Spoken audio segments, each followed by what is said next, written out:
Chesed Shalom, gracia y paz. Instrúyete a través de nuestra próxima enseñanza desde la comunidad Llamas de Fuego para las Naciones, Colombia. Vamos por favor al Salmo 92. Resulta que este salmo lo voy a enseñar porque un día el padre le habló a mi esposa y le dijo: dile a tu esposo que estudie el Salmo 92. ¿Sí? Entonces me puse a la tarea de hacer ese estudio del Salmo 92 y era bien hermoso lo que el padre quería hablarnos como pueblo y para el pueblo. Y entendí que definitivamente los salmos no son para todo mundo como la gente lo cree. Y eso lo vamos a ver ahorita en el transcurso de la enseñanza. Y vamos a ver que en el Salmo 92 dice que un salmo, una canción para el día de Shabbat, dice en su Biblia. Entonces, normalmente estamos acostumbrados, y hoy vamos a analizar el primer punto de partida, que el que está recitando este texto en el Salmo 92, ellos eran hombres de guerra todos eran hombres de guerra. Y teníamos una vana costumbre de que la palabra Shabbat le hablan reposo. Y resulta que vamos a ir más allá, que no es reposo, como se dice por ahí. Y el verbo del Shabbat en sus diversas conjugaciones verbales, que son tres palabras, que es la kal, la nifal y la jifil, tiene el concepto de una palabra que es cesar o detener. Cesar o detener. Pero nunca el concepto de reposar o descansar, porque cuando dice que Yahweh hizo la tierra, dice que reposó. Resulta que Yahweh no reposa porque Él es espíritu y Él está en constante movimiento. Y tenemos la mala costumbre de que nos enseñaron o nos hablaban que reposar es estarse quieto. Y resulta que aquí estamos viendo un salmo donde está hablando el autor. Y resulta que ellos, aún en los Shabbat, ellos estaban en armas y en guerra. Entonces, ¿cómo van a estar en reposo? Como un ejército o como un rey, como el rey David, en un día de reposo iba a estarse quieto si él vivía en constantes guerras constantes. Y si usted analiza, aún con el pueblo de Israel en el tiempo presente, las fuerzas militares del pueblo de Israel, aún en el Shabbat, ellos no reposan. Para que tengamos ese concepto de que la gente piensa que reposar es estarse quieto, es relajarse, es no hacer nada. Y resulta que es un tiempo especial de acción, es una acción. Y que más de cesar o detenerse es tener una continuidad. ¿Una continuidad en qué? En el crecimiento de la persona y en la madurez que se está alcanzando como siervo de Dios. Por eso en el primer verso del capítulo 92, ¿qué dice Samuelito? Mora, sí. Bueno es alabarte, oh Yahweh, y cantar salmos a tu nombre, oh Altísimo. Proclamar Por la mañana tu misericordia y tu fidelidad cada noche. En el decacordio y en el salterio, en tono suave con el arpa, por cuanto me has alegrado, oh Yahweh, con tus obras. En las obras de tus manos me gozo. Cuán grandes son tus obras, oh Yahweh. Muy profundos son tus pensamientos. El hombre necio no sabe, y el insensato no entiende esto. Cuando brotan los impíos como la hierba, y florecen todos los que hacen iniquidad, es para ser destruidos eternamente. Mas tú, Yahweh, para siempre eres Elohai Altísimo. Porque he aquí tus enemigos, oh Yahweh, porque he aquí perecerán tus enemigos. Serán esparcidos todos los que hacen maldad. Pero tú aumentarás mis fuerzas como el búfalo, seré ungido con aceite fresco, y mirarán mis ojos sobre mis enemigos, y oirán mis oídos de los que se levantaron contra mí, de los malignos. El justo pues florecerá como palmera, crecerá como cedro en el Líbano, plantados en la casa de Adonai. En los atrios de nuestro Elohim florecerán, aún en la vejez fructificarán, estarán vigorosos y verdes, para anunciar que Yahweh, mi fortaleza, es recto, y que en él no hay injusticia. Amén. Bueno, vamos a mirar que en cuanto a la temática, los salmos pueden ser divididos en varias categorías generales, como oraciones, súplicas, oración, súplica, de alabanza, agradecimiento a Yahweh por sus milagros, también por sus actos de benevolencia. También hay salmos de consuelo, hay salmos de victoria. También hay salmos de tristeza y lamento. Hay salmos de alabanza por la Torá y por los mandamientos. Hay salmos que hablan de Jerusalén y el templo. Y de lo bueno que es estar allí, protegido de los enemigos. Y sintiéndose elevado por la confianza en Yahweh y su cercanía. Y también hay salmos que contienen buenos consejos y enseñanzas de ética moral. Por otro lado, dentro de los salmos hay algunos que se refieren al pueblo de Israel en su totalidad. Mientras que otros, el salmista se refiere solo a su persona, ya sea para suplicar o pedir o alabar a Yahweh. Sin embargo, en muchos salmos el rey David pide a Yahweh que los salve del enemigo. Y los comentaristas explican que este enemigo puede ser una nación que lucha contra Israel, una persona del pueblo de Israel que se levanta contra David, y también el enemigo que se encuentra dentro del alma de la persona, que es el instinto del mal, que intenta constantemente desviarlo del camino de Yahweh. Y prestemos atención que constantemente este punto durante la lectura de los salmos, aún así, hemos hecho referencia a esto, puede tener presente y ayuda a una comprensión más profunda de lo que se está diciendo. Y vamos a mirar por qué.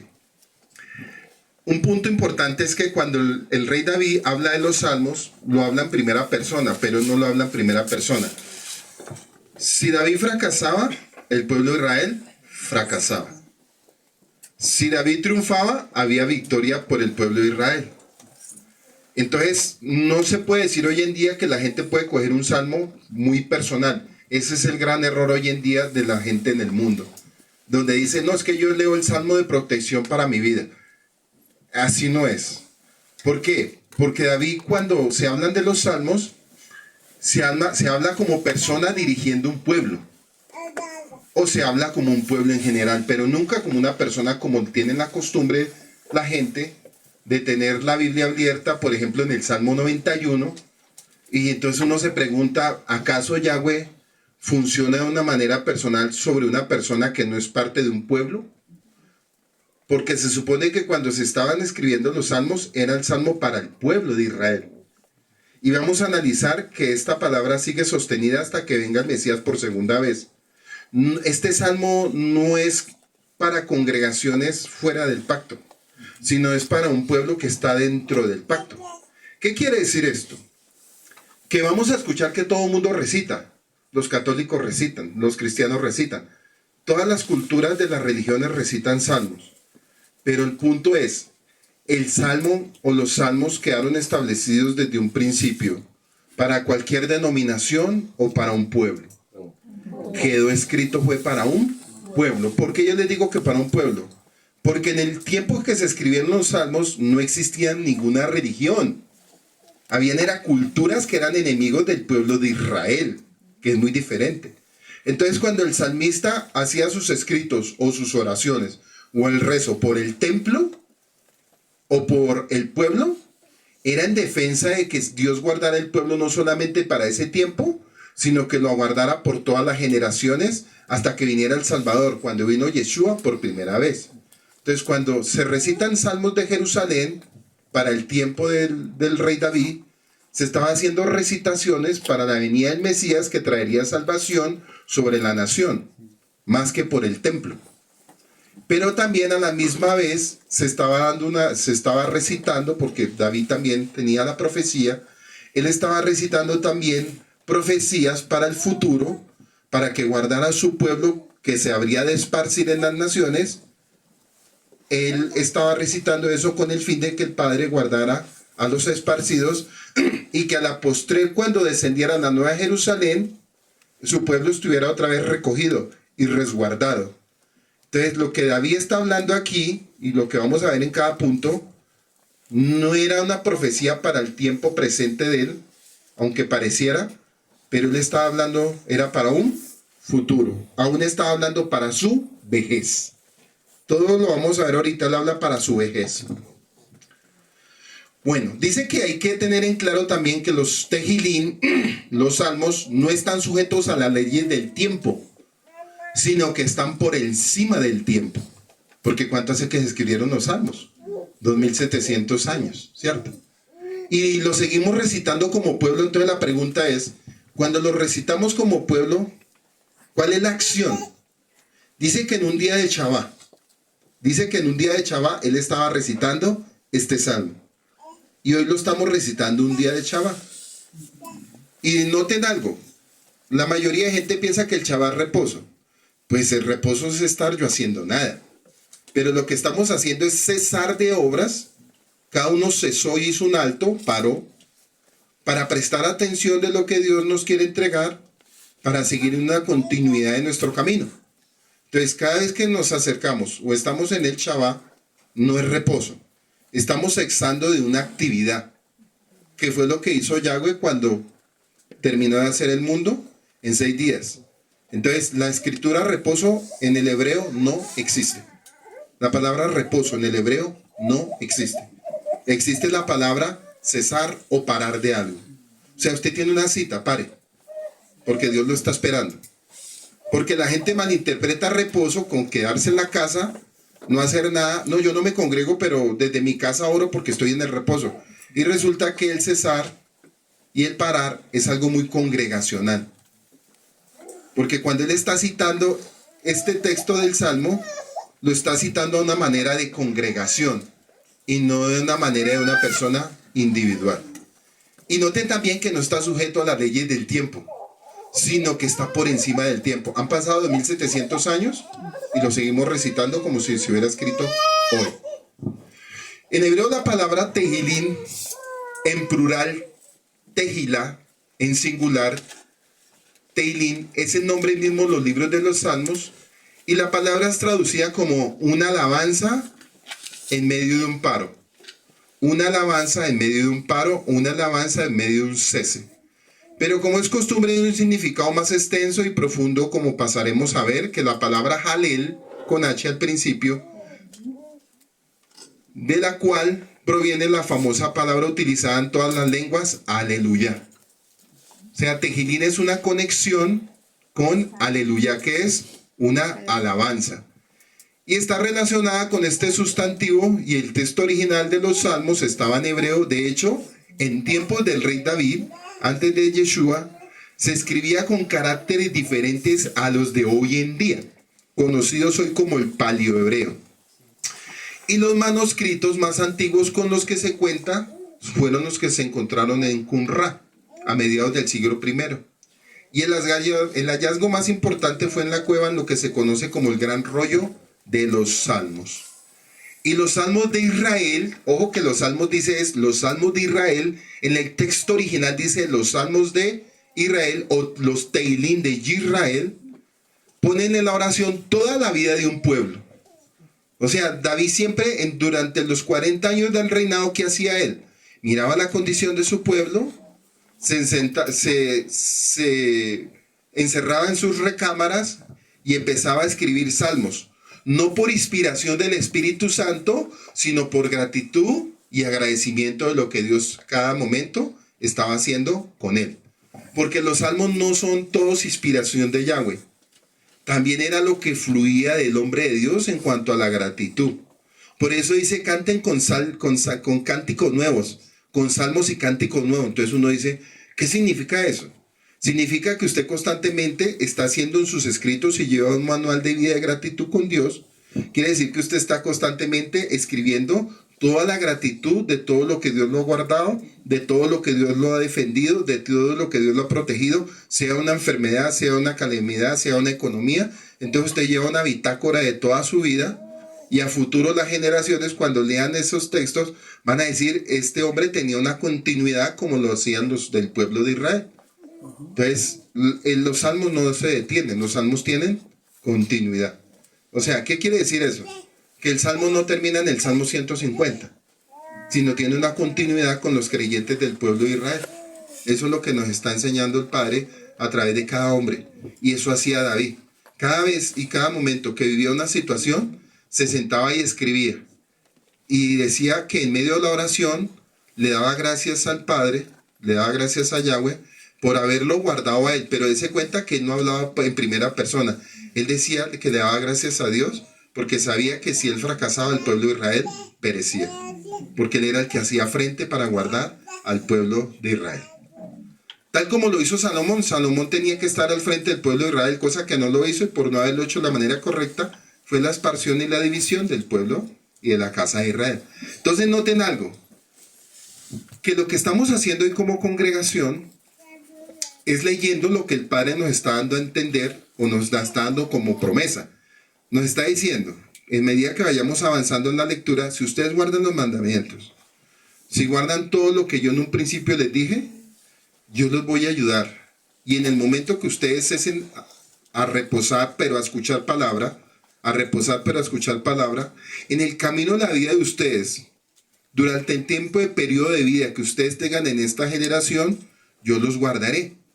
Les daré fuerzas como el búfalo y los ungiré como aceite. Entonces uno se pregunta, ¿qué hay detrás de todo este texto? Pues claro, él sabía muy bien lo que estaba sucediendo y lo que vivía constantemente. Entonces cada vez, o sea, acuerde que él era un hombre de guerra. Él no fue como Salomón. Salomón no era hombre de guerra. Salomón era hombre de sabiduría, de ciencia y de consejo. Cosa que lo hizo bien, pero muy a corto tiempo. Mientras que el rey David constantemente él tenía persecuciones, tenía enemigos aún del pueblo de Israel, tenía 7, 8 naciones alrededor que constantemente lo querían atacar, como el día de hoy. Israel tiene las mismas naciones enemigas. Esta historia no cambia. Nosotros como pueblo nos estamos levantando y siempre le decimos al Padre, guárdanos, guarda tu pueblo, guarda la comunidad, guárdanos de la enfermedad, guárdanos de todo, porque enemigos van a haber constantemente. Y hay otro enemigo que es el enemigo personal. Y él también recitaba ese enemigo personal que él tenía, que es el instinto malvado. Aún en los salmos él decía, miserable de mí, mi cuerpo. Él daba quejas de lo que era. O sea, él era muy sincero en cuanto a lo que él expresaba al pueblo. Imagine, al escribir el salmo, él estaba expresando al pueblo, yo no soy el mejor, no soy el perfecto, pero Dios me puso para que los guiara como pueblo. Y aún en eso él era un hombre sincero para con su pueblo. Entonces los salmos de Israel ponen en la oración toda la vida del pueblo, la siembra, la cosecha, mire, las estaciones, la guerra, la enfermedad, el nacimiento de un bebé, las peregrinaciones, las fiestas, el matrimonio, la entronización de un rey, la sepultura de un ser querido, la opresión de Babilonia. Entonces los israelitas cantan y lo meditan desde su experiencia de Yahweh, en la persona también de Moisés y en la conformación del pueblo de Israel. La rica comunión del pueblo de Israel según las notas distintivas, también en el Nuevo Testamento, el orante de Israel sea una persona particular en nombre de un grupo o bien sea la asamblea. Pone delante del Señor sus afanes y no se oprime ningún sentimiento, sino siempre es constantemente abierto a lo que el Padre está haciendo desde lo más profundo de su alma. También dice que los salmos, los sabios difieren en su disposición de este salmo claramente. Los primeros 3 versículos son un preludio. ¿Y qué significa un preludio? Aquello que precede y sirve de entrada, preparación o principio, o algo musical. Aquello que se toca o canta para ensayar la voz, o probar los instrumentos, o fijar el tono de comenzar la ejecución de una obra musical. Si no se tiene en cuenta el resto del salmo, que consta de 12 versículos que se dividen en 2 grupos de 6 cada uno, el primero de los cuales trata principalmente de una breve prosperidad, tener éxito o avanzar o crecer, y a veces el salmista se quejaba y decía, ¿por qué los malvados prosperan? Pero note que él no está hablando de una economía. Él no está diciendo, ¿por qué todos los de alrededor prosperan y tienen? No, él lo que estaba diciendo era, ¿Por qué todos nuestros enemigos a veces parece que fueran tan fuertes? Y a veces nosotros somos tan pequeños. Y la palabra prosperidad en el hebreo no es economía. Lo que David está hablando es, ¿por qué los enemigos son tan grandes y por qué se multiplican tan rápido? ¿Y por qué nosotros somos tan pequeños en números? O sea, él lo pensaba y decía, tremendo que nosotros, siendo una nación tan pequeña, tener 8 o 9 naciones de enemigo y todos prosperan porque se multiplicaban, porque el mal siempre se va a multiplicar más rápido que el bien. Y note lo que hasta el día de hoy, la verdad de las escrituras a nivel del mundo son pocos. Y lo malo que tuercen las escrituras son muchos. Pero ¿por qué prosperan ellos, Padre? No es lógico que estén prosperando ellos. Si se supone que lo que tiene que prosperar es la verdad. Pues eso era lo que él le estaba como poniendo de queja. ¿Por qué nosotros como nación somos tan pequeños y por qué nuestros enemigos son tan grandes en número y poderío? Pero ahí él estaba diciéndolo a manera que el poder de Dios, a pesar de que Israel era pequeño, el Padre siempre les daría a ellos la prosperidad. Y sería un pueblo que avanzaría y crecería. Pero que a la misma vez él está diciendo sus palabras en primera persona y el derrocamiento final de los malvados. ¿Sabe qué decía David? Como yo entiendo quién es el que nos está llevando y nos va a guardar, también se atrevió a decir cuál sería el final de los malvados. ¿Y sabe por qué lo decía? Porque él sabía quién era Yahweh en la vida de él. Porque ¿cuántas guerras tuvo David? David tuvo muchas guerras, escritas y no escritas. Un hombre en 40 años para sostener a Israel eran guerras constantes anuales. Y si miramos 40 años, si le sumamos una guerra por año, son 40 guerras. ¿Quién aguanta 40 guerras para estar vivo de frente? Nadie. Normalmente en una guerra en 40 años, la cabeza la bajan. En alguno de esos años la bajan la cabeza. Pero él decía, Yahweh siempre me guardó y me preservó para seguir sosteniendo en integridad al pueblo de Israel. Y eso es lo que el Salmo nos está enseñando a nosotros. Cuando tú eres un hombre de santidad, cuando tú eres un hombre de oración, el Padre va a decir, yo te voy a guardar. Hasta el final, aunque se te levanten los enemigos, aunque los roden los enemigos o aunque sean mayores en número. Porque él se cuenta que a veces el enemigo quiere amedrantar y ultrajar. Y como somos visuales, pues la gente, como es visual, se enfoca en lo visual. Pero como David no era un hombre carnal, sino espiritual en el sentido, él no se atrevía o no se ponía a mirar a cuántos enemigos hay. Nunca, en ningún momento, ni desde la juventud lo dijo. Dese cuenta que aún desde la misma juventud, antes de ser rey, él mismo decía, o cuando lo dijo, ¿quién es ese filisteo incircunciso? O sea, él no le comió de cuento en nada. Y él todavía no era rey. Y miren las características que él tenía ya para gobernar un pueblo. Bueno, mientras que el segundo describe el conversar la verdad de la seguridad y la bienaventuranza de los justos, ¿sí? Él decía, si yo mantengo el pueblo en su justicia y el pueblo de Israel es justo, el Padre nos va a guardar. Ambos ilustran la profundidad de las obras y los propósitos de Yahweh, que es el tema del salmista. Adopta una división adicional de cada uno de estos 6 versículos en grupos de 3, que puede ser aceptada. Luego grabarán 5 estrofas de 3 versos cada una, de las cuales la primera es introductoria, el segundo y el tercero expone el aspecto de la providencia de los malvados hacia los malvados, y el cuarto y quinto otro par magnifica su trato con los justos. Entonces yo tomé el octavo verso, que se distingue por contener una sola cláusula como el núcleo del Salmo, que está precedido por 6 versículos, que constituyen la primera división y seguido de 7 que forman la segunda. Entonces miramos que en el Salmo 92.9, léemelo, Samuelito. Salmo 92.9. Porque he aquí tus enemigos, oh Yahweh, porque he aquí perecerán tus enemigos, serán esparcidos todos los que hacen el mal. Listo. Mire que él no está diciendo mis, sino tus. Nosotros hoy en día no tenemos enemigos. Ojo con este punto. Ojo con este punto porque es tremendo. Porque la mayoría de gente siempre toma al enemigo como primera persona. Es que yo tengo los enemigos. Espere un momento. Si usted está haciendo la perfecta voluntad de Dios, conforme Él lo está diciendo, yo no tengo enemigos. Pero venga, pero es que a usted lo están persiguiendo. No me están persiguiendo a mí. Están persiguiendo es el que me llamó a mí. ¿Se acuerdan cuando Yeshua se le apareció al apóstol Pablo? ¿Y qué fue cómo le dijo? Porque me persigues. Sí, ¿por qué me persigue? Entonces, pero Yeshua en ese momento no estaba físicamente.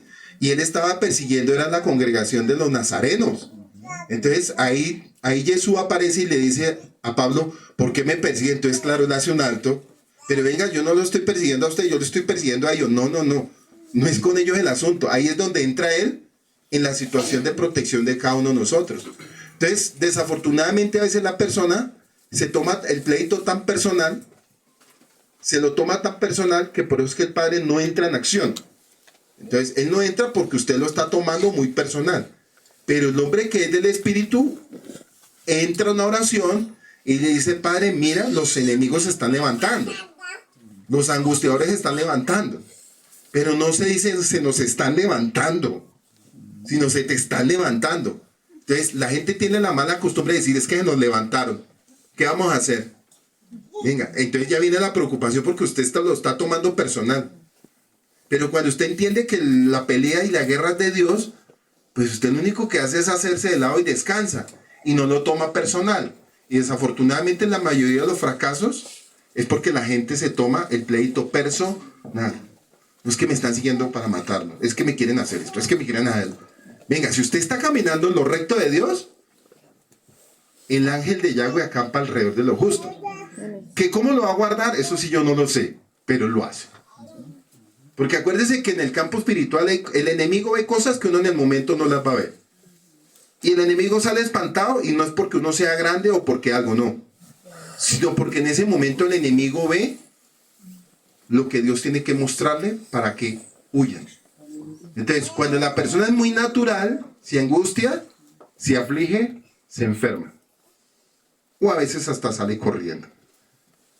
Pero el que es espiritual dice, no, si yo sé que la palabra dice esto, y el rey David dijo estas instrucciones, y si yo las tomo de la manera correcta, guardando todo lo que está escrito, el Padre lo hará y sucederá y usted ni se dará cuenta y cuando menos piense, todos los enemigos que tenía uno alrededor, uno dice, ¿dónde están?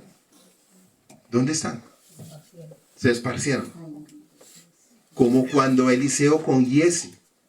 El siervo estaba tan preocupado que dijo, mire toda esa cantidad de enemigos que están en la punta de los collados. Y Eliseo, ¿qué tuvo que hacer? Dijo, espera un tantico, voy a orar por ti. Y dice que cuando los ojos de Eliseo fueron abiertos, él descansó. Porque si no alcanza, una persona cuando no entiende el campo espiritual, no descansa, sino se aflige y se angustia y se llena de miedo.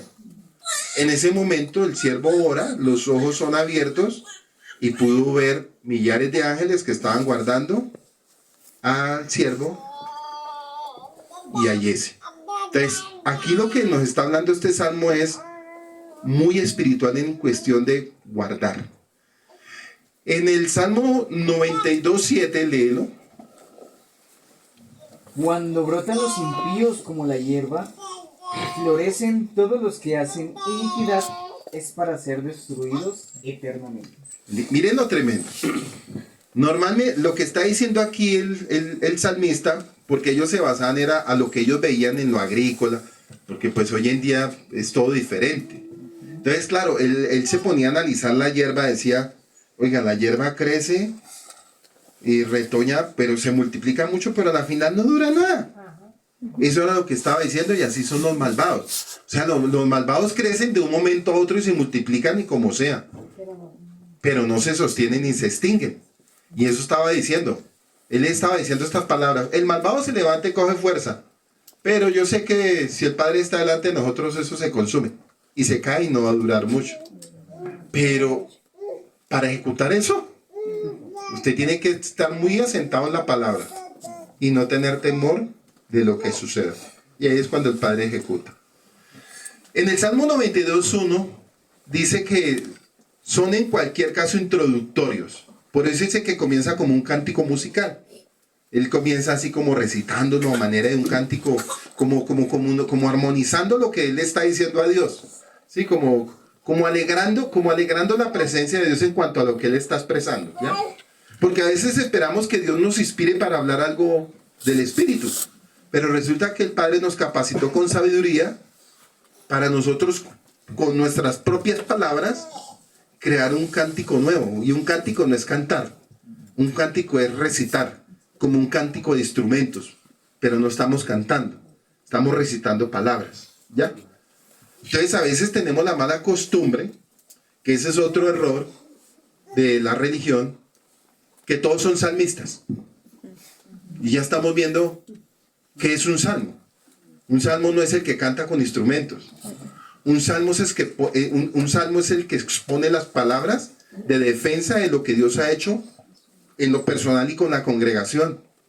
Entonces, a veces pareciera como algo introductorio musical, pero no es algo musical.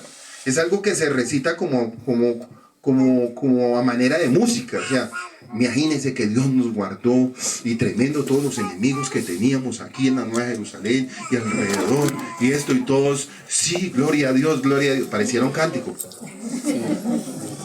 ¿Sí? Entonces él lo empieza a hablar así de manera introductoria en la congregación, que en este momento sería allá en Jerusalén, no lo decía de esa manera. Entonces en realidad son un llamado a los hombres para que prueben su alegría y llenen cada día y alegres cada noche con música de acción de gracias. Entonces miramos que el alma que siente la adoración es buena, no solo como aceptable a Yahweh, conforme al deber más elevado del hombre, sino como fuente de deleite para el adorador. Y nada más característico que el salterio. Dice que el salterio ahí en ese texto. Y el hecho de la palabra salterio se refiere a los 150 salmos canónicos. Eso es salterio. Y en sí mismo revelador. Y los salmos no nos llegan como una serie de unidades individuales, sino que cada uno es parte de un todo mayor o un salterio. Es cierto que los salmos son sumamente personales, pero no son individuales. Son personales, pero no son individuales. O sea, yo tomo este salmo para mí. No, como lo dice cada uno. O como la gente que lo abre en su casa. Yo tomo el Salmo 91. Venga, espere un momento. Usted sabe el contexto de los salmos para que usted esté hablando algo así. Y aquí lo que nos está enseñando esto es que es de una manera individual cuando yo dirijo un pueblo. Es individual, pero cuando yo dirijo un pueblo. Si usted no dirige nada, ¿cuál es su problema si usted no está defendiendo una causa? ¿O qué causa está defendiendo? La religión, ¿qué causa defiende si son enemigos? Las religiones no están defendiendo ahorita nada, si son enemigos de la verdad. Entonces para ellos no opera los salmos, ¿sí? Para que lo vaya pensando. Entonces miramos que los salmos son sumamente personales, pero no son individualistas. Entonces que la alegría a menudo... Nada ofrece más pruebas seguras de la realidad de la oración que el gozo del adorador. Y adorar no es cantar. No es cantar como dicen... es que es más, la palabra adorador no existe en la Biblia, esa es otra. No, es cantor, los cantores. O sea, hoy ¿qué pasó ahorita? Había un cantor acá. Pero entonces ¿qué es un adorador? Según Juan 4, 22, 23 dijo Yeshua: créeme, mujer, que viene la hora, que ni en este monte ni en Jerusalén se adorará, porque se adorará hasta el último rincón. Entonces la palabra adoración es estar sujeto a las leyes de Dios. La palabra adorar es yo estoy sujeto a las leyes de Dios. Y como estoy sujeto, estoy llevando una verdad. Pero no es cantar. ¿Sí? Para que no confundan. Porque hoy en día las religiones dicen, invitaron a tal adorador. Y resulta que ese adorador ni entiende el contexto de lo que está diciendo. O sea, es un enemigo. Entonces dice que tu misericordia del tema de cada mañana, a medida que nos elevamos a un nuevo día y encontramos su misericordia radiante como el sol, esperando para bendecir nuestros ojos, y tu fidelidad es para canto de las estaciones nocturnas, entrando un nuevo día como parte de otro día que ha sido testigo del cumplimiento. ¿Por qué lo decía? ¿Por qué David decía que cada mañana será nueva su misericordia? Porque un hombre que constantemente tiene guerra, ¿cómo dice? No, pues hoy me salvó el Padre, mañana será misericordia. Pues lo podía decir porque fueron 40 años de guerra. Entonces él, cuando se iba a acostar, decía, cada mañana es... Entonces, claro, el que no entiende esto dice, ay, cada mañana es nueva su misericordia. Venga, ¿usted qué ha hecho? No, yo no he hecho nada, pero cada mañana... Él lo está diciendo es porque era un hombre de guerra. Hoy en día lo decimos porque guardar un pueblo y que el pueblo se guarde y se preserve conforme a lo que está escrito, cada mañana son nuevas sus misericordias. Ahí sí lo podemos decir nosotros. Pero alguien que no tenga nada que ver con pueblo y con leyes, ¿cómo me va a venir a hablar algo de cada mañana son nuevas sus misericordias si no está haciendo nada para agradar a Dios? ¿Sí? Entonces, ahí no se puede tomar personal. Ahora sí me entienden, no se puede. Entonces, cada salmo no me habla de en lo individual. Cada salmo me habla de lo que yo hago por mí, por un pueblo. ¿Sí? Eso era lo que él decía. Pero las religiones lo tomaron a manera personal. ¿Sí? Tiene angustia, vaya a tal salmo. Está enfermo, vaya a tal salmo. Y así la gente lo tomaba como, y eso lo usan los brujos también. Los brujos utilizan los libros de los salmos que para que reciten eso con los ángeles a la misma vez. Bueno. Entonces las obras a las que se refiere son, como es obvio, por toda la versión del salmo, las del gobierno de Yahweh sobre el mundo. Y el tema que preocupaba a los salmistas anteriores reaparece aquí, pero la lucha es con la fe. La lucha de ellos era con la fe. Y también luchando con la incredulidad, que es tan profunda y patética, que está registrada en el Salmo 73:1, donde dice, ciertamente es bueno Yahweh para con Israel, para con los limpios del alma. Corazón no, alma. ¿Sí ve? Entonces, está la batalla entre la incredulidad, que todos tenemos una batalla en el alma, que son los impulsos que a veces no me dejan entender los escritos, porque tan fácil que es recitar algo, pero tan difícil que es ponerlo en práctica. Entonces, claro, el salmista David tenía una batalla. ¿Cuál era la batalla? A veces tenía las batallas de la incredulidad, pero él sabía que el Padre lo iba a librar. Y más que la incredulidad, era el temor de él saber que los enemigos constantemente lo atacaban. Y no sé si ustedes pudieron ver cuando Israel fue atacado primero por Hamas, después fue atacado por Hezbollah, después fue atacado por Yemen, después fue atacado por Irán.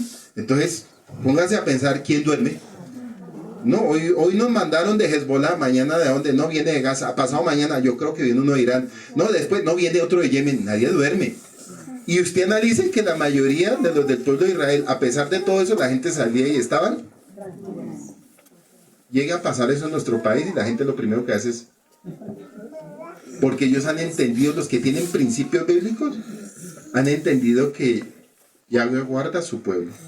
Y des en cuenta que a pesar de que hay gente malvada dentro de la nación de Israel, ellos llevan una vida tan normal que la gente cuando uno les pregunta dicen, no, yo no viviría allá, yo me iría. Y usted ve que la gente del contrario, usted se está yendo a vivir allá. O sea, entre más bombas le echan, más gente o sea, porque la gente entiende la protección que hay sobre la tierra de Israel. Porque el Padre de un principio dijo, yo guardaré a mi pueblo Israel.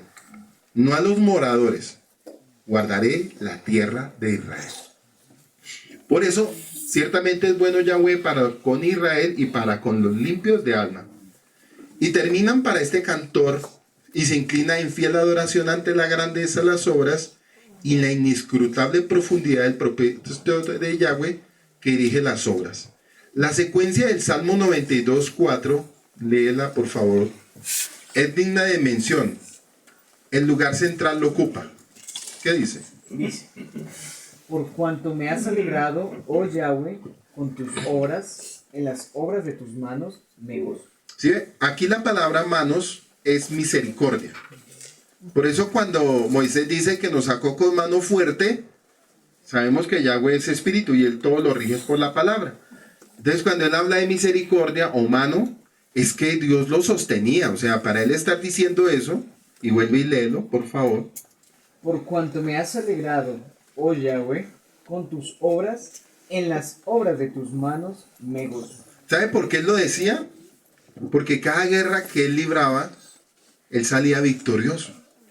Y usted no cree que si usted está a punto de que lo van a dar una guerra o le van a hacer algo y el Padre lo libra, pues usted diría lo mismo. Uy, Señor, cuán asombrosas son tus obras. Pues claro, no es que lo libró que lo mataran. O lo libró de cualquier cosa que venía para su vida. Entonces él lo hacía a manera de expresión, como dándole un cántico al Padre, ¿sí? Como dándole una mención de cántico. Cuán asombrosas son tus obras. Por eso hay gente que canta con alegría, ¿cómo es? Tus obras, cuán asombrosas son tus... Pero ellos no entienden lo que están diciendo.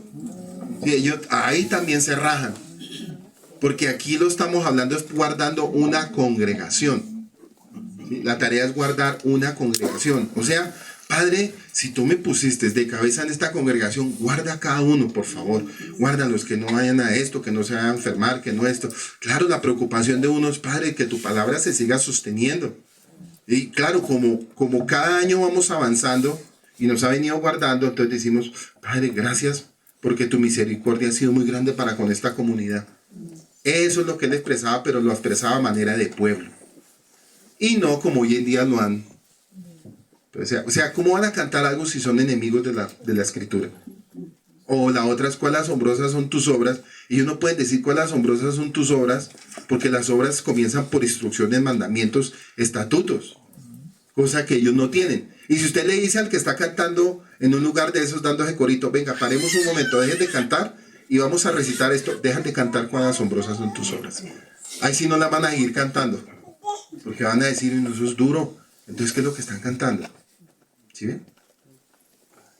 Porque miremos que la vida del verdadero creyente no es fácil, pero tampoco es difícil. Todo no son lágrimas, porque vienen las alegrías también. ¿Sí? Y cuando se llora con un propósito hermoso. Y cuando se ríe por el gozo de lo que sucedió anterior. Entonces, eso era lo que hablaba David, porque él se cuenta, no podía dormir, porque constantemente le estaban dando reportes de los enemigos, ¿no? Que los filisteos, ¿no? Que tal pueblo nos va a atacar. Pues, ¿qué le tocaba a David? Siéntese, métase a orar con el Padre, porque él era un hombre de oración. Bueno, Padre, ¿qué hago? Y ahí era cuando el Padre lo dirigía a hacer todo lo que tenía que hacer para guardarlo. Dese cuenta que Dios, el Eterno, amaba tanto a David, que lo amaba tanto, que en una de las embarradas de dos que hizo, una fue homicidio y adulterio, pero una embarrada donde él se le fueron las luces, ¿verdad? Que fue cuando él se le dio por censar al pueblo. Se supone que si él venía ganándolas todas, ¿para qué se ponía a contar cuántos tiene?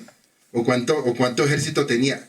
Y como él se puso a desafiar a Dios, o sea, Dios lo consentía, Dios lo cuidaba, le daba protección, pero un día cualquiera se le dio por levantarse y venga, hagamos un censo a ver cuántos tenemos.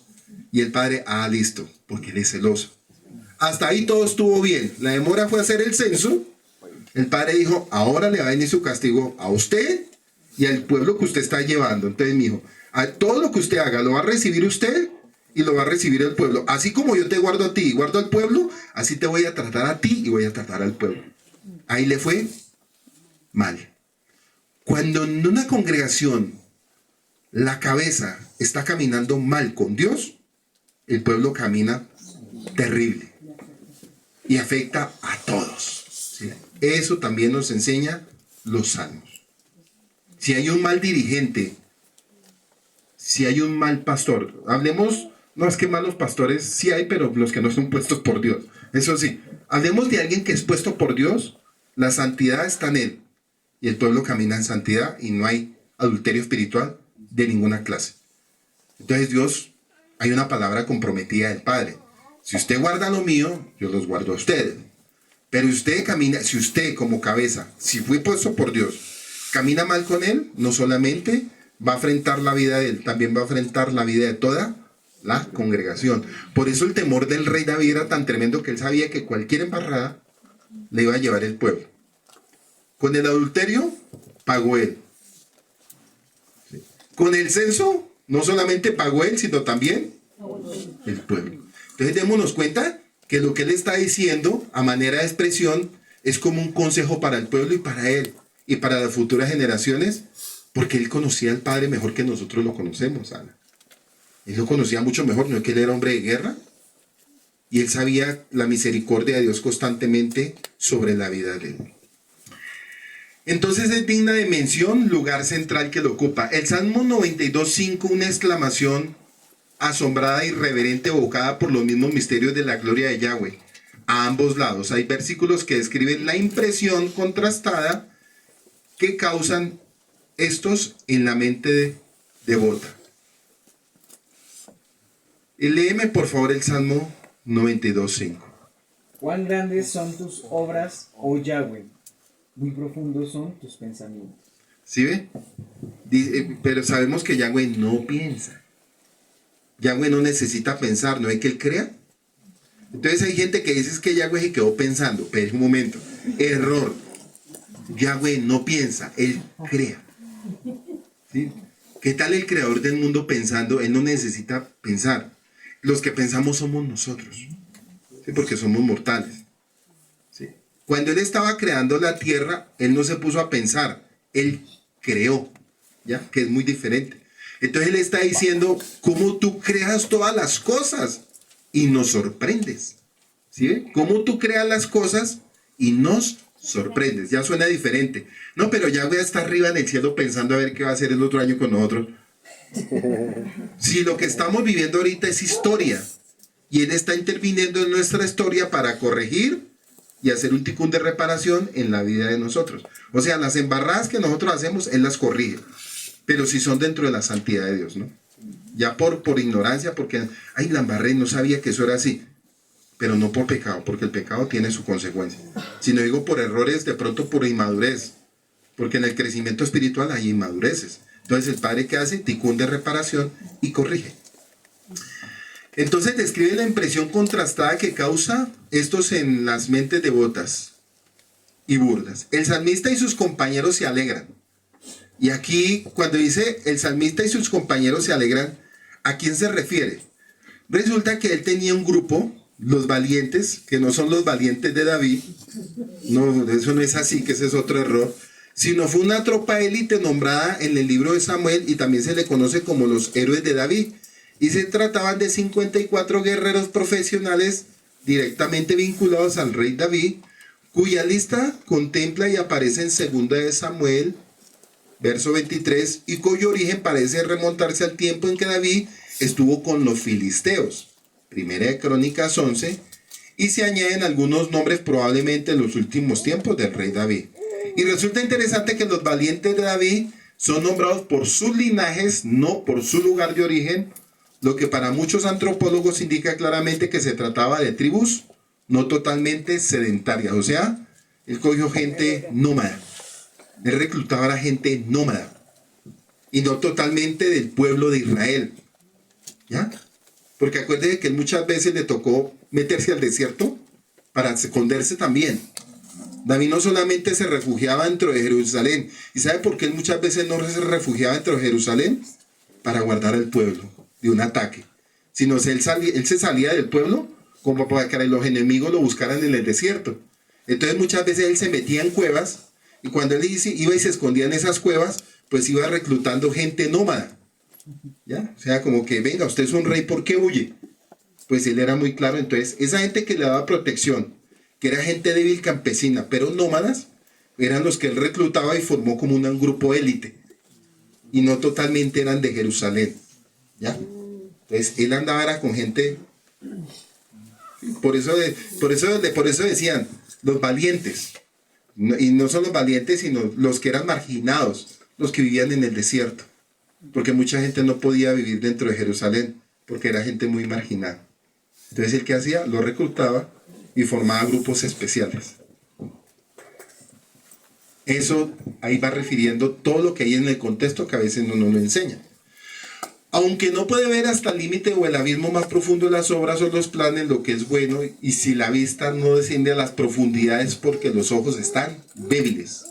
No porque sean menos claros que los bajios iluminados por el sol. Lo que alegra al alma confiada que simpatiza con Yahweh solo confunde al hombre brutal. Es decir, el hombre que al sumergir sus facultades en los sentidos ha descendido a nivel del animal no puede entender las maravillas de Dios. Y lo que el salmista está hablando también en contexto es que el hombre que es espiritual tiene los sentidos cada día elevados para ver la misericordia de Dios. Pero el hombre que es animal no puede ver las profundidades de lo que Dios tiene la capacidad de hacer para guardarnos. ¿Qué quiere decir eso? El ojo ve lo que es capaz de ver. Así de sencillo. Si usted es del espíritu, usted ve lo de Dios y se tiene y se guarda. Pero si usted es de la carne, usted empieza a soltar palabras y como usted es un hombre temeroso, se arma, sí. Pues yo, sí, porque es chistoso hoy en día, mire, es chistoso hoy en día, se supone que los pastores Dios los guarda, ¿cierto? Entonces, si Dios los guarda, ¿por qué tienen escoltas? Entonces, quiere decir que la naturaleza de ellos es todavía muy carnal. Pero el que es del espíritu dice, pues a la final, el día que Dios lo permita, pues me tocó. Resulta que usted salió con la corte de escoltas y hay una cáscara de banano y se desnucó. Dijeron, pero vean, se mató fue con una cáscara de banano. Entonces, algo como así, suena de manera chistosa. Entonces, el día que Dios quiera, pues pasa, pero si Dios quiere guardarlo, lo guarda uno. Entonces, el ojo ve lo que quiere ver. Sencillo, y así era David. David veía lo que entendía ver. Y él le decía al pueblo, tranquilo, que el Padre nos va a guardar. Y los hombres de Dios de la Biblia, ellos tenían la capacidad de ver lo que una persona natural y animal no alcanza a ver. Por eso el que tiene naturaleza animal constantemente vive con miedos y persecución. ¿Sí? Frustrado. Si Dios nos va a guardar, nos va a guardar. ¿Ya? Pero esto no es por armamento el que usted tenga o lo que usted tenga. No es por eso. No es cuántas armas usted tiene, no es cuánta gente usted tiene. Porque al final usted puede tener 50 guaymarones guardándolo a usted y ya. Aquí lo que el Padre nos está enseñando es, yo soy el que los guarda. Si ustedes me creen, yo los voy a guardar. Pero eso sí, hay mandamientos, instrucciones, preceptos y decretos. Y pónganlos todos por obra. Eso es lo único que nos está pidiendo, que guardemos sus mandamientos. Y los mandamientos de Él no son gravosos. Entonces el ojo ve lo que es capaz de ver. Y aquí miramos que el juicio de un hombre sobre los tratos de Yahweh depende de su relación con Yahweh y de la disposición de su alma. El aspecto más severo de la providencia de Yahweh se trata en la siguiente estrofa. Léeme el Salmo 92:7. Cuando brotan los impíos como la hierba y florecen todos los que hacen iniquidad, es para ser destruidos eternamente. Miren lo que está diciendo él. Los ojos de él que veían. Físicamente los ojos de él veían, no, es que tenemos, no, qué cantidad de enemigos los que tenemos. Pero como él era un hombre del espíritu, decía, eso se consumen como la hierba. ¿Sí ve? Pero hoy en día eso no es así. Porque la gente siempre hay una incredulidad de decir, bueno, yo le creo a Yahweh, pero yo me aseguro con mi 38, yo le creo a Yahweh, pero yo con mi AK-47. Eso no tiene lógica, hermano. No tiene lógica, porque, venga, o usted está creyendo a quién, a la AK-47 o a la 38, o le está creyendo a las palabras de Dios. Entonces, ¿qué hace la persona? Bueno, aquí tengo la Biblia en este lado y aquí tengo la AK-47, que es más efectivo. Eso, ¿sí? Algo como así está diciendo él. O le creo a las lanzas, a la espada, a las jabalinas, o le creo a que el Padre nos va a guardar. ¿Se acuerdan lo que él le dijo al filisteo? Tú vienes a mí con lanza y espada. Era algo físico y él lo estaba viendo. Pero yo vengo en el nombre de Yahweh de los ejércitos. Dese cuenta, y él cogió una piedra, imagínense. Entonces, él tuvo una acción porque la acción no la hizo él. La acción la hizo fue el Padre. Él no la hizo. Él, mire, David con esa piedra no mataba ni un zancudo. Lo hizo fue el impacto de la palabra. Como salió la palabra. Entonces, hoy en día es lo mismo. ¿Sí ven? Es lo mismo. Son las mismas cosas. Lo que pasa es que llevar esta palabra a una realidad, créame que es tremendo. Sí, como todos dicen, no, yo le creo a Dios, pero yo me aseguro. Yo le creo en cualquier cosa de su vida. Yo le creo a Dios, pero yo me aseguro, porque el hombre por naturaleza tiene una confianza personal y tiene una confianza en Dios. Y resulta que la primera confianza personal es lo que yo me aseguro.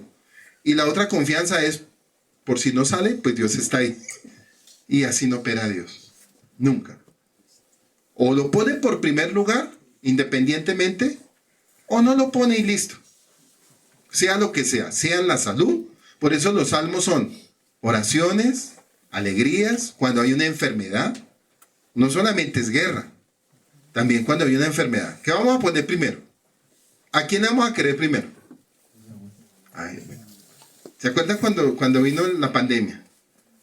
Nos dijeron pónganse en tapabocas y éramos un grupo así y yo creo que más pegados todos, la gente pasaba, nos miraba y nos decían irresponsables. Pero se morían los de afuera y los de adentro todos sanos. Entonces, si nos aferramos a una palabra, sí nos aferramos. Y cada chaval nos reuníamos y los vecinos decían, oiga, esa gente, miren, nos van a pegar eso. Y resulta que ellos lo tenían pegado ahora con la gente de afuera. Y en ningún momento. Entonces, ¿sí ve cómo opera los asuntos espirituales de Dios? Y en todas las áreas se lo opera de la misma manera. Parece que hace referencia también, en el Salmo 92:7, lo que acabaste de leer, parece que hace referencia a una reciente señal de destrucción de los malhechores. Y ejemplifica una vez más la vieja verdad que otros salmistas han cantado. El Salmo 37 dice, porque como hierba serán prontos cortados, y como la hierba verde se secarán. Que la prosperidad de los malhechores es corta duración, como la hierba en flor. Y no solo de corta duración, sino que en sí mismo la ocasión de su destrucción. El aparente éxito de los malvados es como una agradable pendiente que conduce hacia abajo.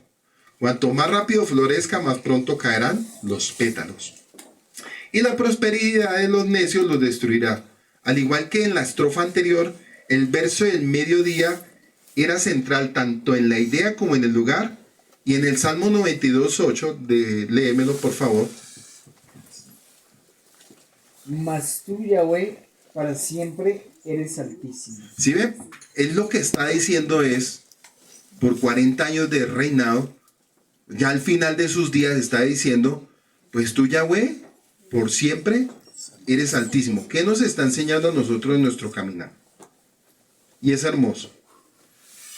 Cuando usted se sostiene en una obra durante los años de vida, ¿sí? Durante los años, un ejemplo, como líder, como pastor, como lo que Dios le haya puesto, en este caso él era un rey y era líder de Israel, él al final de su ministerio estaba diciendo, Padre, definitivamente para siempre fue tu misericordia, y lo estaba hablando ya en la vejez. Nosotros al final de nuestra vida, si hasta el día de hoy caminando 19 años de ministerio, 24 años de la fe, y uno dice, Dios mío, ¿verdad que han pasado muchas cosas? Y pasaron muchas cosas, pero tu misericordia estuvo. Eso estaba diciendo él, oiga, ahí estuvo. O sea, nos libró de tantas cosas que si él no las hubiera mostrado, uno hubiera hecho, todo eso nos iba a pasar. ¿Y en qué momento? Que yo no lo vi. Por eso mismo, no lo vio porque el Padre lo guardó. ¿Sí? Porque el Padre guardó, porque Él no permite ver eso para que la persona no se aflija. Porque hasta en eso el Padre guarda. Y eso es lo que Él está declarando. Declara el gran hecho del cual resulta el derrocamiento de los malvados que se declaran los versículos antes y después. La eterna elevación de Yahweh por encima de lo transitorio y el mal.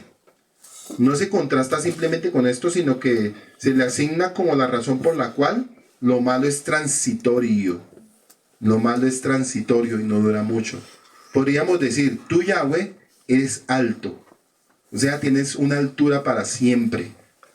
Y el epíteto de la palabra sintagma tiene una función que se caracteriza en Yahweh en sus atributos sobre la persona. La exaltación eterna, el pilar del universo, de nuestra fe. El resultar que Él en algún momento va a quitar nuestros enemigos porque perecerán, como reitera el Salmo. Una triunfal designación en cuanto a la destrucción de los enemigos. Y aquí contenía también una profecía. Y no importa cuán estrechamente estén agrupados, ellos serán esparcidos. Y los aliados de la maldad, los enemigos, el Padre los recogerá como una gavilla y los consumirá. Eso es lo que le está diciendo al salmista. Quiere decir que también va a dispersar para que traiga alegría al alma del pueblo. El Salmo 92:10, léelo. Pero tú aumentarás mis fuerzas como las del búfalo. Seré ungido con aceite fresco. Bueno, aquí vienen dos palabras finales después de una victoria, porque él decía, pero padre, en mi juventud pude tener la victoria, pero en mi vejez, ¿cómo voy a ser yo? Porque una cosa es cuando usted tiene la fuerza y el vigor en la juventud para dirigir un pueblo. A otra cosa es cuando usted está llegando a la vejez y lo tiene que ayudar hasta parar. ¿Sí ve? Entonces él estaba diciendo, padre, ¿tú cómo me vas a guardar en la vejez? Pero salen las palabras de él. Mire, no fueron ni las palabras del Espíritu inspiradas en él, sino él como entendía las escrituras y como entendía la cuestión del reino animal, él miraba mucho lo que era el proceso transitorio del búfalo. Él miraba que el búfalo entre más viejo es más fuerte y más robusto y más sostenido. Entonces él estaba diciendo, yo sé, padre, que cuando yo esté en mis años de ancianidad, tú me vas a sostener como la fuerza del búfalo y me harás el vigor y me ungirás con aceite. Él estaba hablando de antemano lo que el Padre iba a hacer, como diciéndolo en base a misericordia. ¿Cierto, Padre, que tú me vas a dar la fuerza como del búfalo? Y no porque Yahweh se lo estaba diciendo, era porque él se lo estaba pidiendo a Dios. ¿Sí? Él estaba haciéndolo como manera de que tú vas a hacer esto conmigo. Y si usted mira el final del rey David, fueron días buenos, porque dice que en los últimos días de su vejez, él tuvo el calor.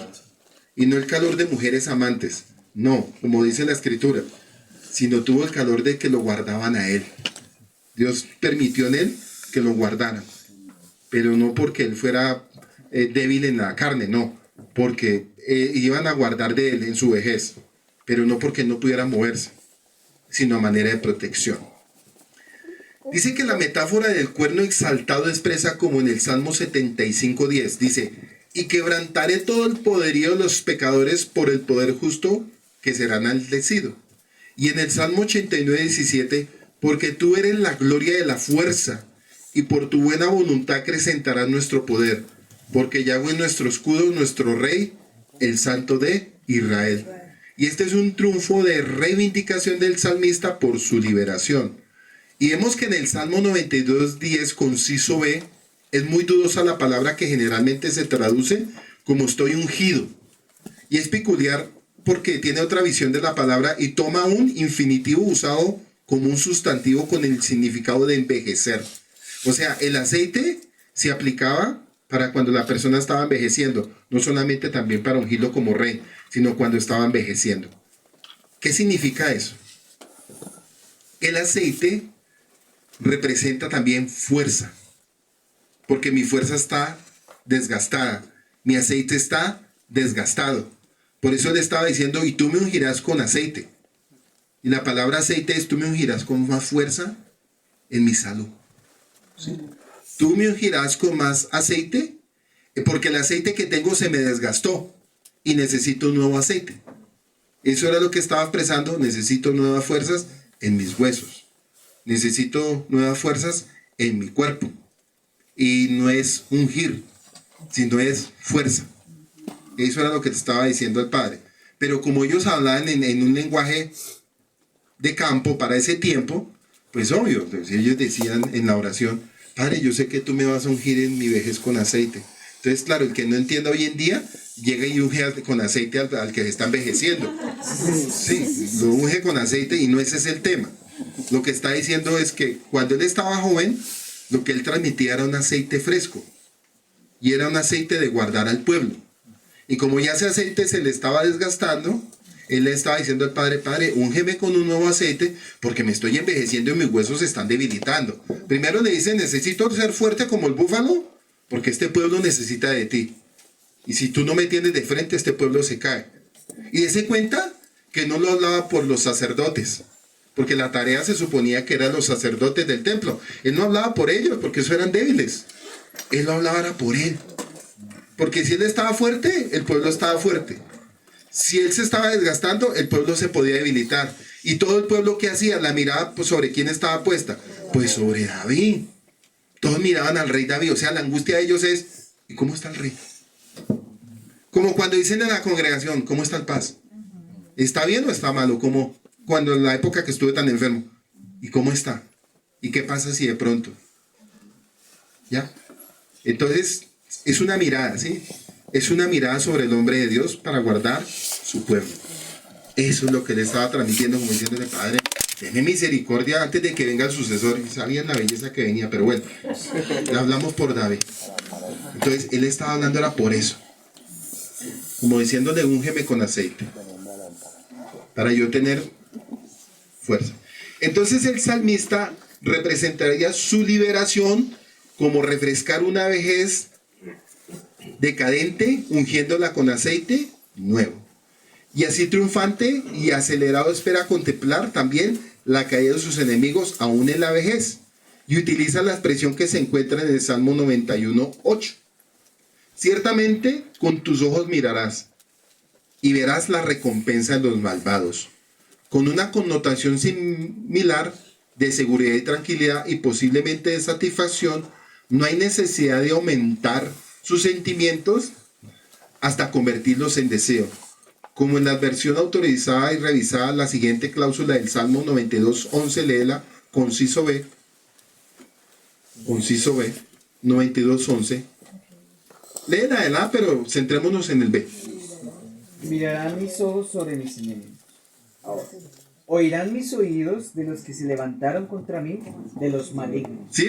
Aquí ya está hablando, porque en su vejez era una situación, pero los oídos de él, cuando le llegaban con el informe, porque ya estaba en su preludio de la final de su vida, porque ya no tenía la fuerza para ir a mirar de la misma manera, entonces le decían, rey, los enemigos están siendo derrotados. Dese cuenta, él daba la instrucción, al final de sus días, él no se levantaba a la batalla, pero él daba instrucciones porque él tenía su gente de batalla. Y acuérdense que la gente que él tenía de batalla fueron los nómadas que él reclutó, que después se los pasó a ser cabezas de grupos y de clanes.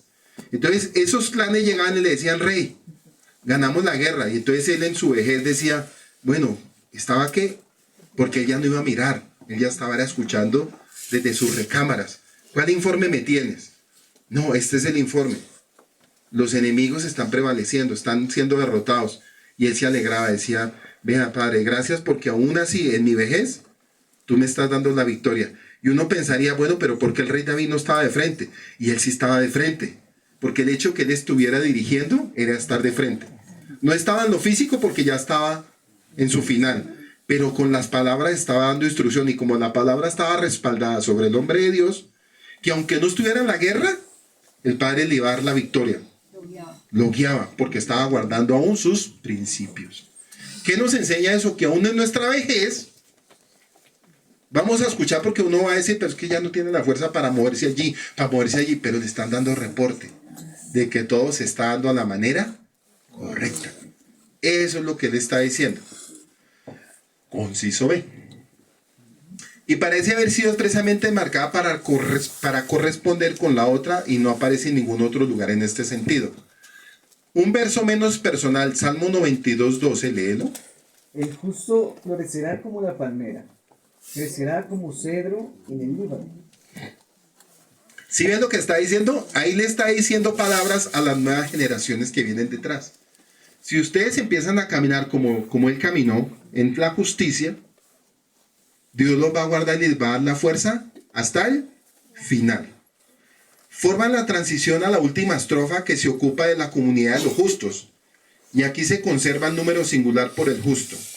El salmista no se refiere exactamente a sí mismo, pero combina su propia individualidad con la del carácter ideal, de modo que está hablando de su propio futuro y declarando una verdad general, no solamente para él, sino para los del pueblo de Israel que caminaran en la justicia de Dios. Pero también dice que los malvados brotan como hierba, pero los justos brotan como palma. Entonces la hierba, un poquito y esto, pero usted mira la palma, ¿cuánto dura la palma del Líbano? Y crece. Y dice que aunque hayan tormentas, se dobla, pero no se parte. Entonces es lo que está diciendo, y lo que yo entendí con todo esto cuando el padre le dijo a mi esposa, dile a tu esposo que la lea porque eso es para él. Es la palabra rema de este año para la comunidad. Entonces démonos cuenta que enemigos se nos van a levantar hartísimos, pero ellos van a ser de corto vuelo. ¿Claro? Van a ser de corto vuelo, y eso quiere decir que el Padre en su momento nos va a sostener como el árbol del Líbano. Entonces, si esta palabra es para la comunidad y si usted la aplica y la ejecuta conforme está escrita, mandamientos, preceptos, estatutos, decretos, quiere decir que esta palabra es para usted, pero si no, usted va a caer como la hierba. Porque se cuenta que aún el rey David tenía enemigos dentro del pueblo también. Y dentro de una comunidad va a haber gente que es enemiga también. Hasta ahí me he hecho entender. Eso dice y va transmitiendo este salmo. Se veía sencillo. Pero no, se lo lee y dice, y no, esto es para mí, me apropio. No, no es así.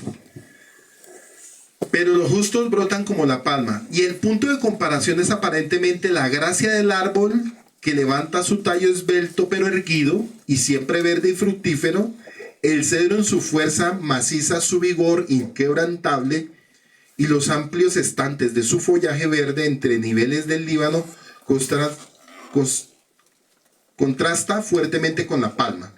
Y la gracia está unida a la forma y ambas son perennes en vidas dedicadas a Yahweh y la justicia. Pero el mal florece rápidamente y muere rápidamente.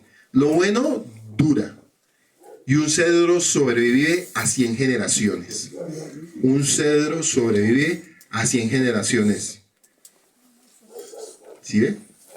De la hierba y las flores. Y la última parte extiende los pensamientos del Salmo 92, 12 a todos los justos. No los nombra porque no es necesario hacerlo. ¿Sí ven? Entonces miramos que esta metáfora, que parece entre violencia, pero también entre misericordia, nos está diciendo el Padre, si ustedes guardan, pues serán fructíferos y estarán llenos de savias verdes. Quiere decir, de mucha fuerza, aun cuando lleguemos a nuestra vejez. Y nuestra vida se va a multiplicar y a fructificar, y aún sus descendientes serán firmes y se sostendrán como lo que hay alrededor de ese árbol del Líbano. Todo coge fuerza y florecerá a la misma manera. Y dice que ¿por cuántas generaciones? Por 100. ¿Qué dice el Salmo 92, 13, 14 y 15?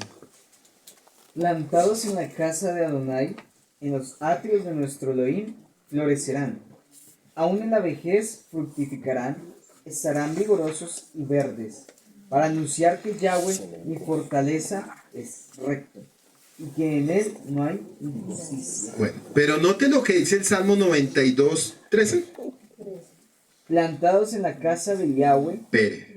Aquí la palabra plantados se conecta con 1 Corintios 6, 19. Ignoráis que sus cuerpos son templos del Ruach HaKodesh, y él nos anhela celosamente. Entonces, ¿cómo es estar plantado?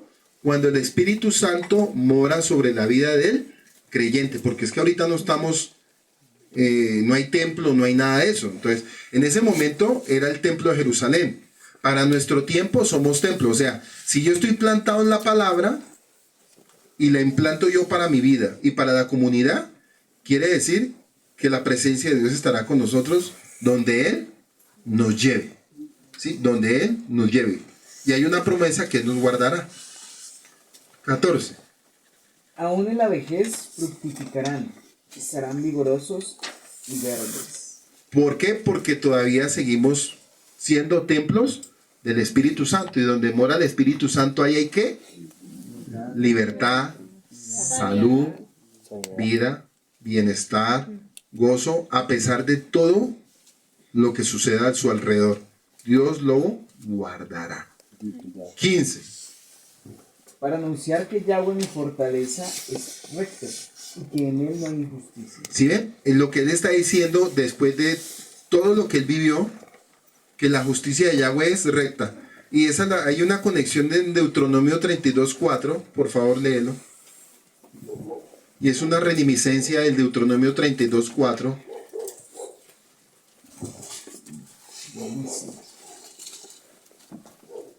Él es la roca, cuya obra es perfecta, porque todos sus caminos son rectitud. Elohim es verdad, y sin ninguna iniquidad en él. Es justo y recto. Bueno, ¿quién es nuestra roca? Yeshua. Yahweh puso la roca que es Yeshua para guardarnos a nosotros.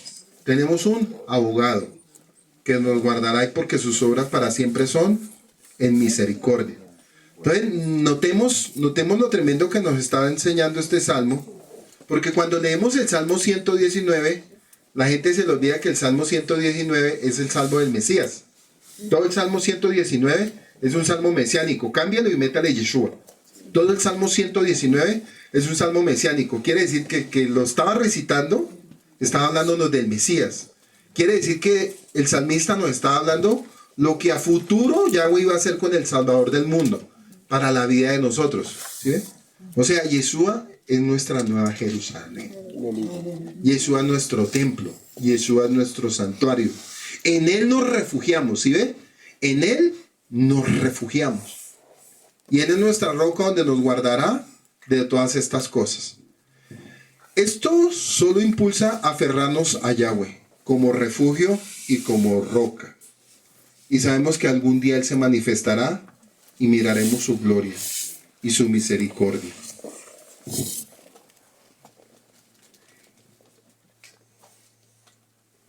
¿Puede todo el mundo entender la Biblia? No. ¿Sí?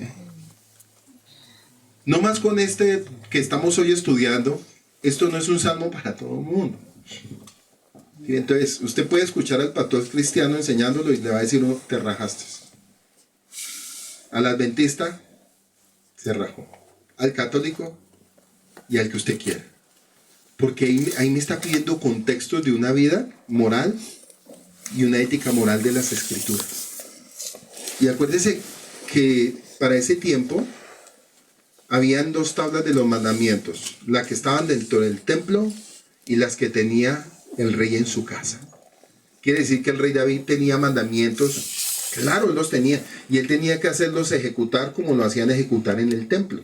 O sea, él no era indiferente, por lo contrario, él tenía que reforzar lo que se enseñaba en el templo. ¿Sí? Cosa que se le olvidó a Salomón. Entonces, nosotros, ¿qué tenemos que hacer?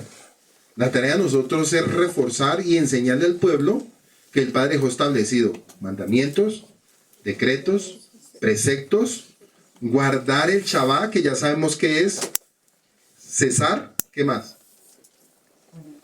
Parar y estar atento a lo que Él nos va a decir.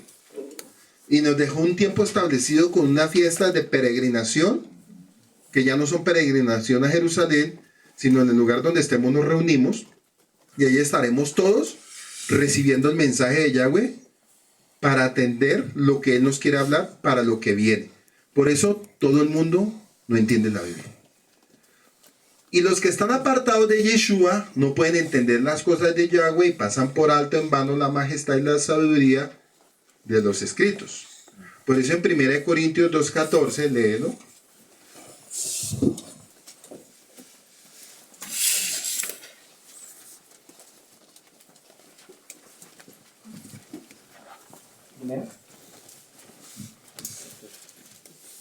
Pero el hombre natural no percibe las cosas que son del espíritu de Elohim, porque para él son locura, y no las puede entender, porque se han de discernir espiritualmente. Bueno, resulta que la gente cuando lee la Biblia no las entienden porque para ellos es locura. Y la palabra locura es tener una mente torpe o distorsionada. Les voy a poner un ejemplo. Lo que Pablo le está hablando a los corintios en contexto, un hombre espiritual, ojo, porque a veces pensamos que el hombre espiritual es el que, yo veo las estrellas, veo más allá. No, el hombre espiritual es el que entiende lo profundo de la Biblia y lo puede discernir porque lo entiende y dice, esto dice en contexto la Biblia, esto dice en lo profundo la Biblia, ¿ya? Entonces cuando vamos a los salmos y se le recitan a ese tipo de religiones que no entienden el contexto, para ellos es locura. Dicen, no, eso no dice así porque en el Instituto de Teología me dijeron que esto era así. Y resulta que ahí, ¿qué está pasando en ellos? Porque el hombre natural, ahí está diciendo a Yahweh, ellos son todavía carnales, todavía no entienden el mensaje que yo les dejé establecidos. Y usted va a mirar que todas las escrituras, cuando no se entienden de la manera correcta, es un nombre natural. Pero cuando usted las pone y las aplica de la manera correcta, quiere decir que es un nombre espiritual. ¿Por qué es un nombre espiritual? Porque las palabras vienen del Espíritu que insufló en los hombres de Dios. Por eso es una palabra espiritual insuflada en un hombre natural. Por eso dice así, porque el hombre natural no percibe las cosas que son del Espíritu, porque para son locura. ¿Sí? Entonces quiere decir que lo que estamos haciendo ahorita es muy espiritual, pero en un cuerpo natural. ¿Sí? Yo estoy dando un mensaje que es muy espiritual porque yo ya lo entendí. Y como lo entendí, se los estoy transmitiendo de una manera espiritual. ¿Espiritual en qué sentido? En que esto viene de arriba, este mensaje viene de arriba. No fue que yo me lo inventé o fue una doctrina personal, ¿ya? Sino lo estoy haciendo a la manera como lo recitaban muchos años atrás. Entonces, como el pueblo es espiritual, dicen, sí, lo que él está diciendo es la manera correcta. Pero si yo fuera con este mensaje a otro lugar donde no entienden eso, pues todos van a quedar chocleados. Y van a decir, no lo entendemos. Entonces, en ellos va a la primera palabra, el hombre natural. No entiende lo que es del espíritu, porque ellos van a decir, esto no nos lo enseñaron a hacer. Entonces se van a choquear. Pero si ellos quieren y empiezan a entenderlo, van a decir, verdaderamente eso sí viene del espíritu. Y es un mensaje espiritual.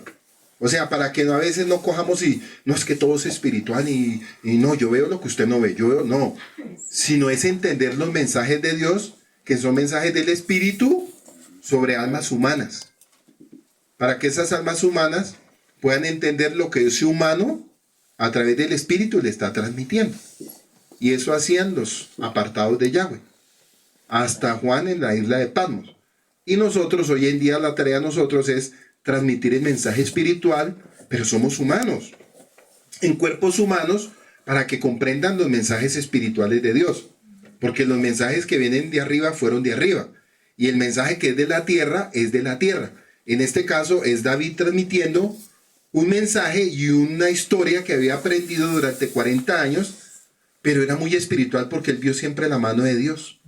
Y como él vio siempre la mano de Dios, empezó a transmitir como una bitácora de su vida, tanto en lo natural como en lo espiritual, porque si hubiera sido por lo natural, él hubiera perdido todas las guerras. Pero como él sabía quién estaba detrás de todo esto, él sabía que esto tenía que ver algo con un ser espiritual, que era el eterno, Yahweh. Y así vamos a ver todo el transcurso de las escrituras, pero la cuestión es que nosotros lo entendamos para nuestro tiempo.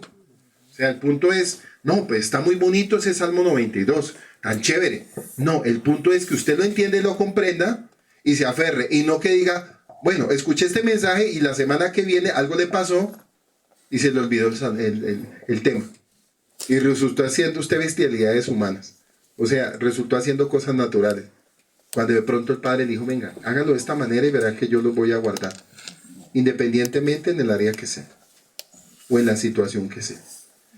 Entonces ya podemos entender que los salmos eran para el pueblo de Israel. Y no para cualquier cultura. Entonces hasta aquí llegamos con este mensaje. Chao, chao.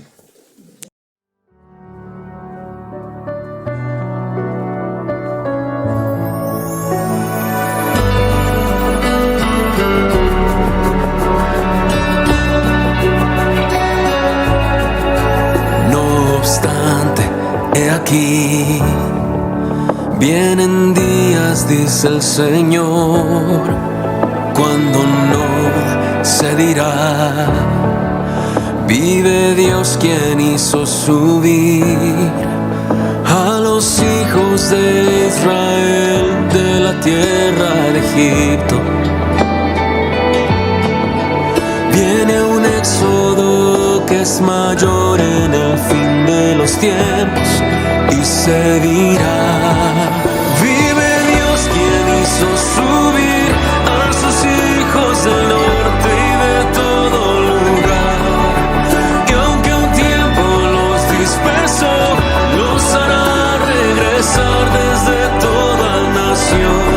Pronto vendrá su Salvador y de un extremo del cielo al otro los rescatará.